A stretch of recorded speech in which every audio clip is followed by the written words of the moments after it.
Finance ও banking নবম দশম শ্রেণী চতুর্থ অধ্যায় অনুশীলনীর বহুনির্বাচনী প্রশ্ন। অর্থের সময় মূল্যের মূল কারণ কোনটি? সুদের হার। সুদাসলের উপর প্রদান করা হয় নিচের কোনটি? চক্রবৃদ্ধি সুদ। বাট্রাকরণ প্রক্রিয়া বলতে বোঝায় অর্থের বর্তমান মূল্য নির্ধারণ প্রক্রিয়া। সুদ আসলকে সুদের হার দ্বারা ভাগের প্রক্রিয়া।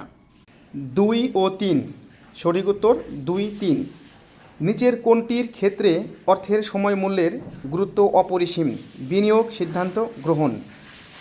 5 নম্বরে একটি অঙ্কটির উত্তর হচ্ছে 2,83,713 টাকা।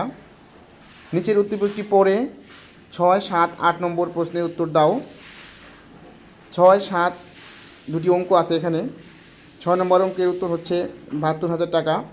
7 নম্বর অঙ্কের উত্তর হচ্ছে 11,019 টাকা। 8 নম্বর প্রশ্ন হচ্ছে ব্যাংক নির্বাচনে উদ্দীপকের বন্ধুরা বিবেচনা করবে অর্থের ভবিষ্যৎ মূল্য, অর্থের বর্তমান মূল্য। 1, 2 সঠিক উত্তর 1, 2।